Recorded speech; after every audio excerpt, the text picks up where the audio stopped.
Again, so grateful to be here with all of you. And my teaching today is going to be very much related to Hanukkah, taking a little bit of a different angle than perhaps others have in a more popular way when we think about Hanukkah. Hanukkah comes from the Hebrew word meaning rededication. And it's the observance of the rededication of the temple in Jerusalem after the Maccabees' victory over the Greeks. And of course, we have the very beautiful and poignant story of the miracle of the oil that lasted 8 days. It was only supposed to last for one. The rabbis in the Talmud, in Tractate Shabbat, in the second chapter, which is all about the laws of Shabbat candle lighting, have an extended discussion about the laws of Hanukkah candle lighting because they draw sort of an inference. It's like, well, if I'm talking about Shabbat candles, well, then I might as well have this other conversation over here about Hanukkah candles. And one of the principles that gets talked about here is that we ascend in holiness. We do not descend. This beautiful idea that the reason we follow the opinion of Beit Hillel, which was one of the major schools of rabbinic thought, in that we increase the light every night of Hanukkah, beginning with one candle on the first night and ending with eight on the final night, is because we ascend in holiness and we do not descend. So there's something I think really instructive for our practice when we think about that instruction, that principle, that we ascend, we do not descend. And in that same piece of Talmud, the rabbis have an extended discussion about practices of different people they knew. And they see that the mehadrin min ha-mehadrin. So those who make the most beautiful possible of the mitzvah, hidur mitzvah, that's an idea that also comes up in Sukkot, but it shows up here too. The Mehadrin, min ha-Mehadrin, those who are the most punctilious about having a beautiful observance of Hanukkah, will have a Hanukkah for every person in the household. There's this whole long discussion about, well, technically, you only really need one candle per night per household. But ideally, the more light you bring in, the better out of this notion of we ascend in holiness, we do not descend. So, how does that then relate us back to return into practice? I think that there's something really beautiful and poignant about this opportunity that Hanukkah gives us for a bit of a check in. Where are we at the darkest point of the year in the Northern Hemisphere? The point of the year where many of us, if we are in the Northern Hemisphere and recognizing we may not all be, but for those who are, we're dreaming for the light to come back and for longer days. And there's this deep yearning, I think, in the human soul for this idea of winter to give way to spring. Like that process is starting slowly but surely. And 6 weeks after Hanukkah, roughly, we have Tu B'Shvat. And so we've got those blossoming trees, and we can just keep thinking forward and imagining forward and using our spiritual imagination in that way. But it's also, I think, a deep opportunity for personal introspection and for us to do a little bit of a cheshbon nefesh, a little bit of an inventory of where are we? Where are we? Where are we in our lives? Where are we in our practice? And so, as each night increases in light and increases in holiness, we have these exquisite opportunities to deepen in this way. And so, as we are on the cusp of Hanukkah, we still have a couple of days, but I want to invite us in line with this idea of we ascend in holiness and we do not descend. I want to invite us today, as part of our practice together, to begin to set some intentions, some kavanot. What are the things we want to rededicate ourselves to? And indeed, rededicating to practice is itself a rededication. And so sometimes the most foundational practices of mindfulness practice can be some of the most illuminating. So that's what I'm going to really invite us into today is a rather foundational practice, but one of deep dedication, which is going to be a practice working with the anchor and working with remaining with the anchor. It's a concentration practice, but it's also so foundational because it's starting to build and rebuild the skill of where we place our attention and where we dedicate ourselves. Often, when we lose track of that anchor, and I'll help us establish an anchor in just a moment, when we lose track of that anchor, it's an opportunity for us to awaken and to return. But it's also an opportunity for us to rededicate right back to that anchor. And so, by doing that, by giving ourselves many opportunities, even within a short practice period, to do that, we are building a sense of rededication in our own practice and in our own lives. And so, too, if we can bring that attention to practice, perhaps we can bring that attention to off the cushion practice and ask ourselves, what do we want to renew and rededicate ourselves to this Hanukkah? So, with that as a bit of an invitation, I'm going to now guide us into some formal practice. And I want to do so by first inviting us to find and establish a posture for practice that can be awake, alert, and sustainable for your body in this moment. That might be sitting, lying down, walking, standing. Those are the four common postures or um, positions of meditation. But you might also find yourself needing to move position at points. The thing you want to be really mindful of is making sure your body is in a place that it can sustain attention for the next 10 or so minutes of practice together. And as we gently and lovingly find that place of posture and we find our seat or we find our position, I want to invite us to ground, to dedicate that space in a certain way by inviting 3 mindful breaths.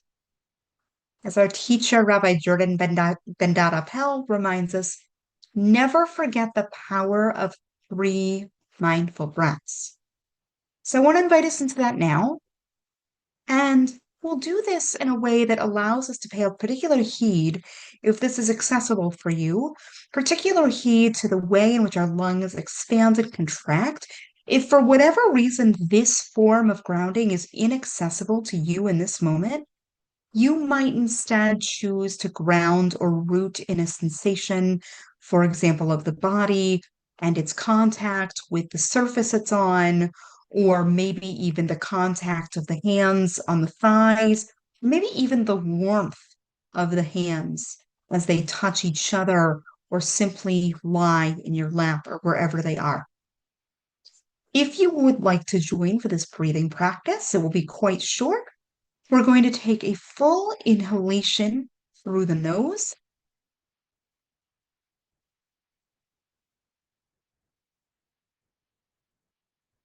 and a full exhalation through the mouth.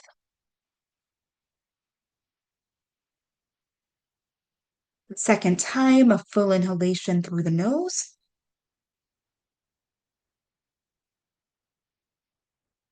and a full exhalation through the mouth. And a third and final time through the nose and a full exhalation through the mouth.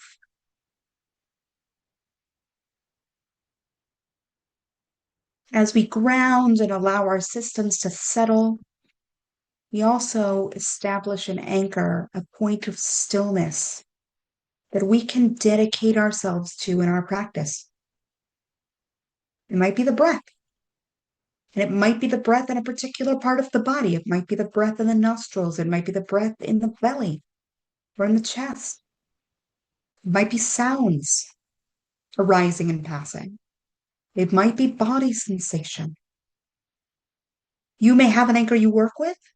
That's fantastic.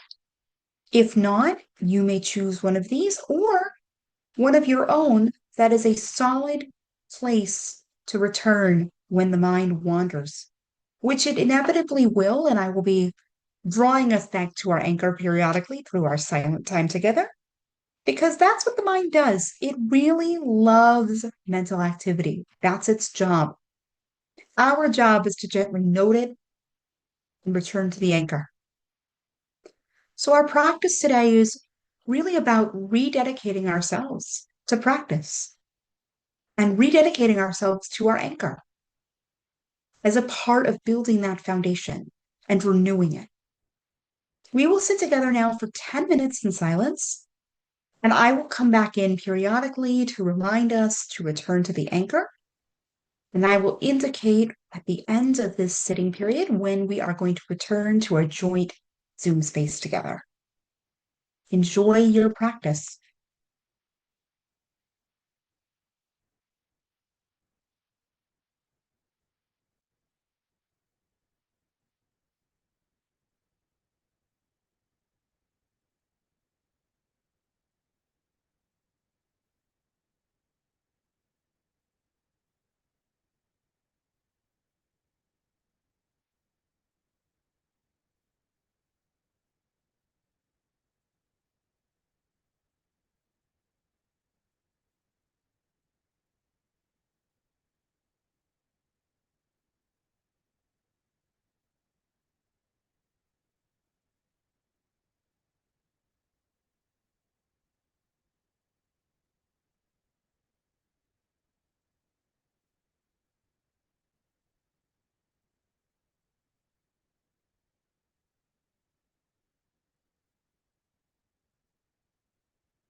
As the mind begins to wander, or perhaps it's wandered a far ways away, with gentleness and love, We guide it back.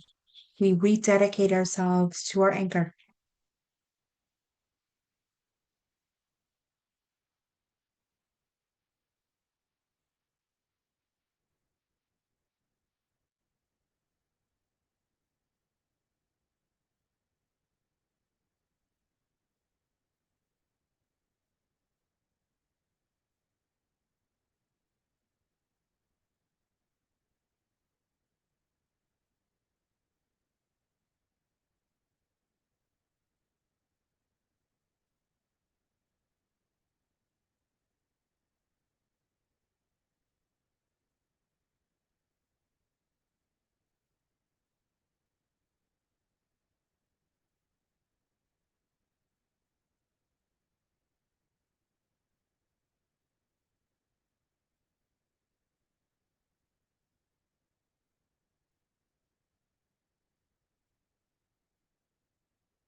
Rededicating ourselves to our practice, rededicating ourselves to our anchor.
As we are moving into our final 2 minutes of practice together, the invitation is to rededicate ourselves to our practice in every moment.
Inviting ourselves now with gentleness and ease to move from formal practice to informal relational practice as we rejoin the Zoom space.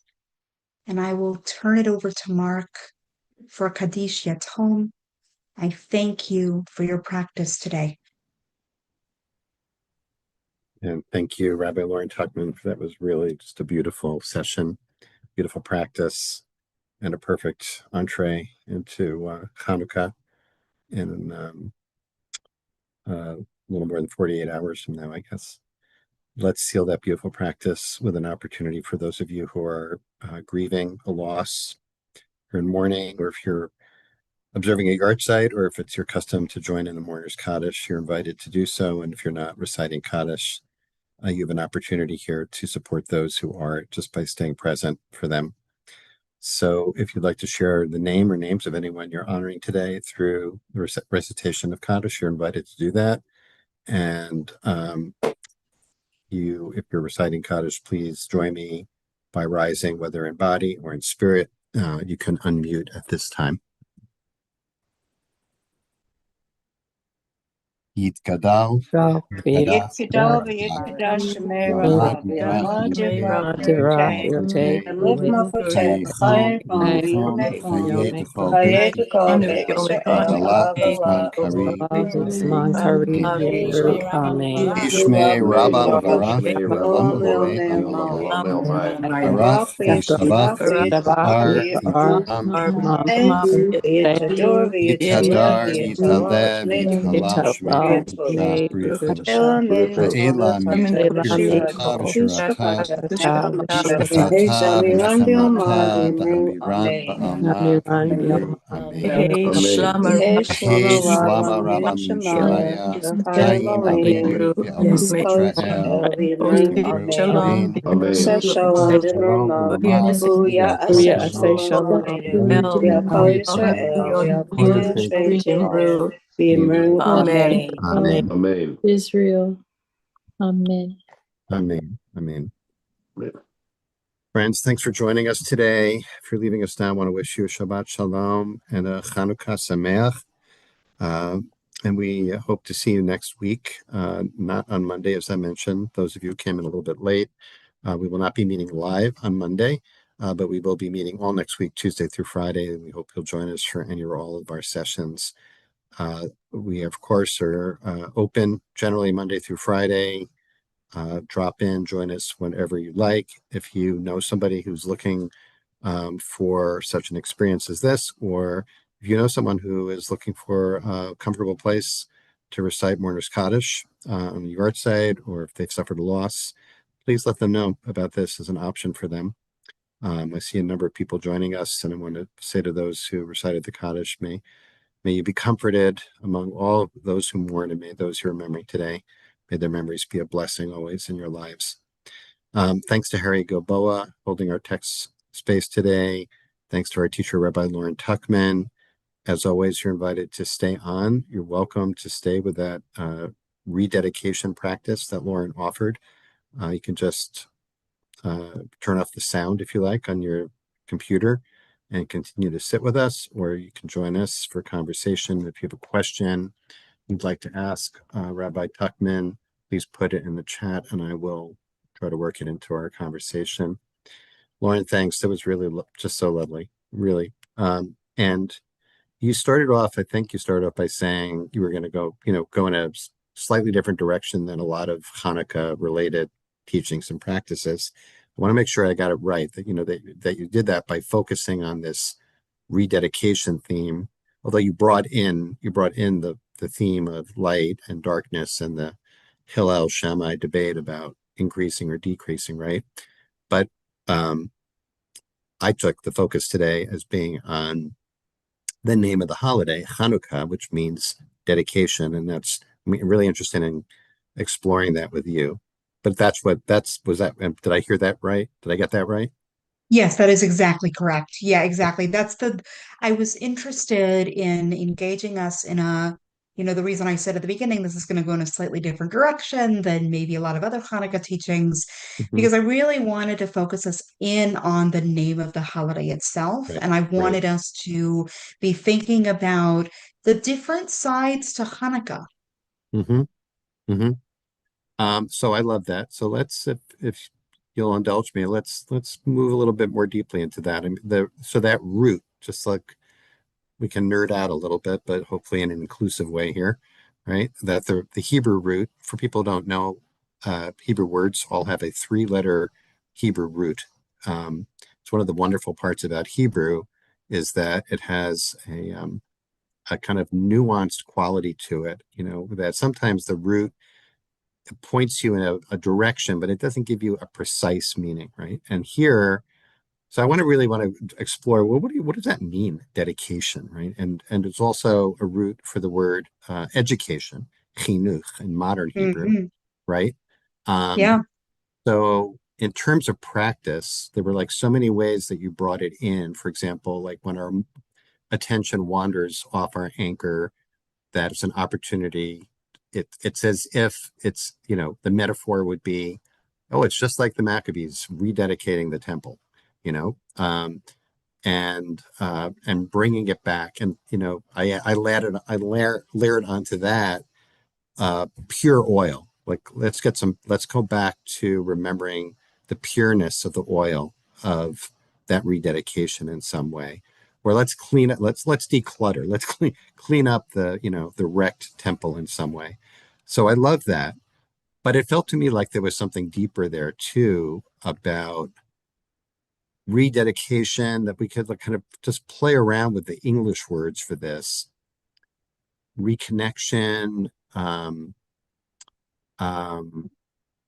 resanctification of some way. I don't know. I guess I was interested in, exploring what this means to rededicate. Yeah, I think it's all of those. And I think that particularly, one of the beautiful things, not only about the Hebrew language, but about our calendar in general, right, is that we have so many built-in check-in points. Mm-hmm. I don't think we think about Hanukkah that way often. Right, So I no. want to really challenge us to think about Hanukkah as a spiritual check-in. Mm-hmm.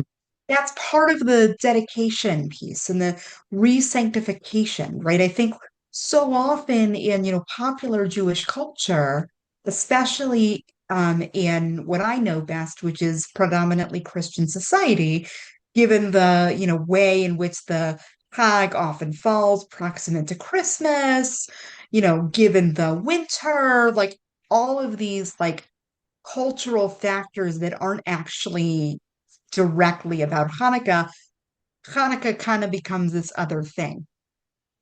Mm-hmm. And I think that there's something really radical and inviting. And when I say radical, I mean that also in a nerdy kind of way, returning to the English root of the word radical. Yeah. Mm-hmm. That it's deeply rooted because we've had the Chagim, and by the end of the Chagim, I don't know about anybody else, but by the end of the Chagim, I'm pretty tired. often. It's a 3-week marathon from Rosh Hashanah to Simchat Torah. Mm-hmm. And there's this certain condition that says, oh, the Chagim are over. It's now Mar Cheshvan, Baruch Hashem. Mm-hmm. And then we kind of go into Mar Cheshvan, we go into the month after the Chagim, where there's no holidays until Sig at the very end. And then we've got most of Kislev. Mm-hmm. And that's the month we're in right now. That's the month that Hanukkah begins in. But there's this certain sense of like this condition of like, okay, I'm just gonna kind of coast a little until Passover, right? Like, okay, I've got That's a these, you know, long way to coast, right? right. It's a long way to coast, right? But I think in some ways that there is that sense of like, all right, I've got these Mm-hmm. minor holidays of Hanukkah and Tu B'Shvat and Purim, but you Mm-hmm. know, but I Mm-hmm. think actually, like, what if we accept Hanukkah on its own multifaceted terms and ask ourselves, like, oh yeah, it's been about 8 weeks, give or take a little bit since the Chagim.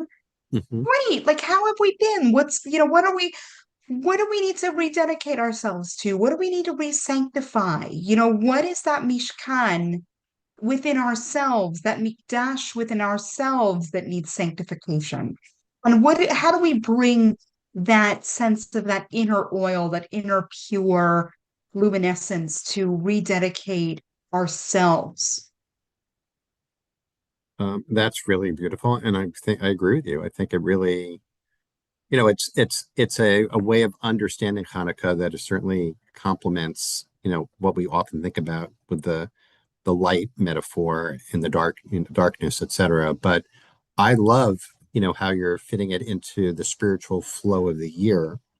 It's as if, all right, we need a boost, and the other word that was coming up for me was is kavanah, intention, right? Like we're remembering, and around the Chagim, like you said, that's kind of the spiritual high point for many of the Jewish year, where we have the intention, we have our intentions, and then they drift away. Just like while we're sitting, our intentions drift away.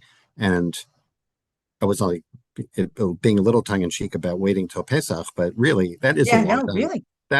That's half a year, right? It is, exactly. Um, so, so we really can't do that. We need something, need a boot, we need to get our booster shots. And, because that resolve doesn't last, that long. And it's a beautiful way, and it can really provide intentions for people for each night of Hanukkah to say, what's an intention I've lost sight of, right? Over the Yeah, past few months, right? exactly. Like, what can I dedicate myself to? What have I completely lost over the last couple months? What have I lost sight of? Like, what have I forgotten? What have I habituated myself to? Right. Yep.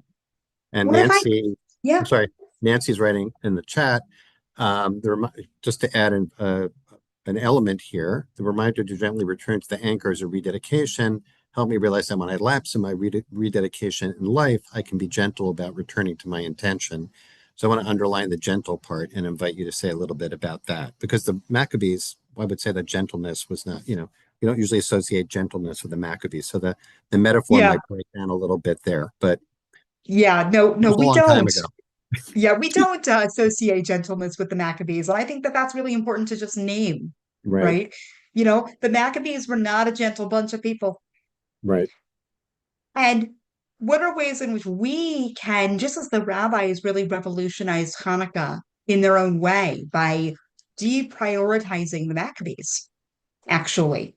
Like right. if you think about the discussion in the Hmm. Talmud, they completely deprioritized the Maccabees. Right.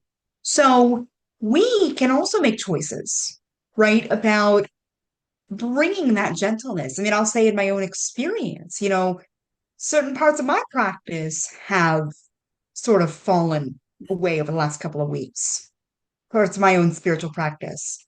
And I've totally gotten habituated into this conditioning around work and how that happens and all of these things. It's like these things that are so conditioned that I've had to take a step back and be like, wait, where am I? Mhm.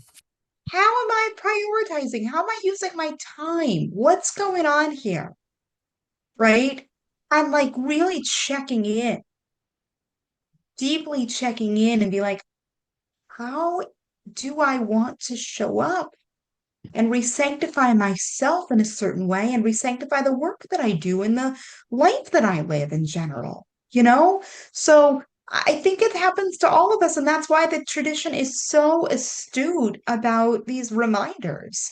Yeah. But that's why I want to really invite us to think about Hanukkah as this check-in, right? Every night with the Chanukiah lit. Like, we can sit there. We're not allowed to benefit from the light.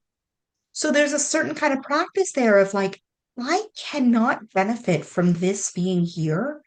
This is purely for the sake of spreading the miracle, of Hmm. acknowledging the miracle, but it cannot be used Right. Can for I just some put a mundane gloss on that? purpose. Can I put a gloss on that, Lauren? Just Yeah. because I think that's such an important point, and many people may not be aware of that, right? That the lights are not meant to be used for our benefit. Like, in other words, not for utilitarian purposes, like, oh, I more, now I have more light to read by, right? But it's actually it's outwardly directed. And in a way, for me, that is a good rededication. I can't remember all the sits, unfortunately for me, sometimes blur into each other. But at least one of the sits this week was focused a little bit on dealing with the ego and about moving from the ego to a more I think it was Wednesday with Roland Brandman, releasing the ego in a way. And so for that, what you just said was a great reminder to me to say, like, oh, when I look at these lights, because the temptation to say, like, oh, this is so pleasant, to sit by the light, right? You're like, oh, but they're not for me. They're actually for something greater than me, something beyond me. So that can help me rededicate and reorient myself in that way. But we just have 3 minutes left, and I want to ask you this question that Jean brought up in the chat. Jean wrote, if I recall correctly, and you do, Jean, recall correctly, previous sets have leaned towards acceptance of all the seasons, the darkness along with the light, welcoming the here and now, finding light in the darkness and such. How does today's message align with dedicating to the now? If I can, so I don't know how you're taking that question, Lauren, but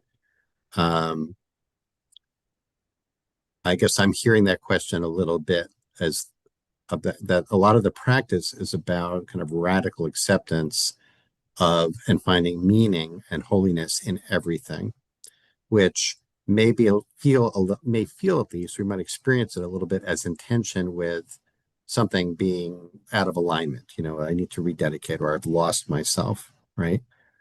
Does that make Mm-hmm. sense? Make sense? Yeah, thank you for your rephrase of that, Mark. That was very helpful. And thank you, Jean, for the question. I don't know if I got it right. Jean, let me know if I got that question right. Go ahead. So if that is the question at hand, I think practice is not only about radical acceptance of the now and that being intention with dedication. I think it's actually that part of what we're doing is that when we accept, for example, that we've lost our anchor, we don't just, and I don't know anyone who hasn't completely in a sit, speaking for myself, I don't know anybody who hasn't lost the anchor and then taken a while to return to it. But part of what you do in practice is that when you notice that that anchor has been lost, Mm-hmm. there is a certain way in which we return that attention as an act of radical acceptance of, yeah, I lost it, but then I'm going to radically choose to come back. And there's a certain maturity of practice to that, right? Because we're Yep. saying, I'm really anchored, rooted in this attention. And we live in an economy that I've heard called the attention economy. And I think that practice is so beautifully countercultural because it's asking for our attention in beautifully extended ways and it's giving us choice. Do I want my attention to go towards, as our teacher Nancy Flam talks about, how a lot of times there can be practice that is very fanciful, like I can just be in that place of, just imagining that things are one way and like going down that imagination hole? Or do I want to sort of notice that that's arising and then reorient myself? Be like, I don't need to nurture this thought stream right now. I can be with it. I'm not trying to get rid of it, but I'm Mm-hmm. skillfully meeting it.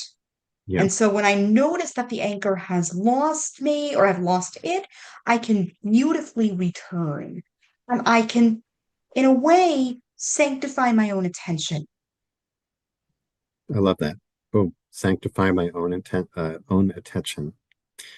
Let's end there, Lauren. We're at a time that's you landed that perfectly. Thank you so much. Thank you.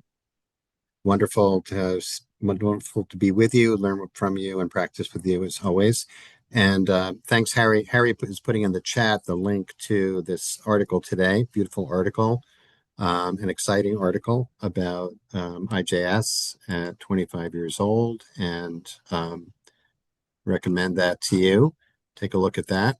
A lot for us at IJS to celebrate, and that includes everybody here as part of our community of practice. We're so grateful to each and every one of you for being here and sharing this path and this journey collectively. Thanks, Harry, for holding our space together, and Lauren for leading us today. Each of you for being here. Shabbat Shalom, everyone. Chanukah Sameach, and hopefully we'll see you back here on Tuesday. Shabbat Shalom.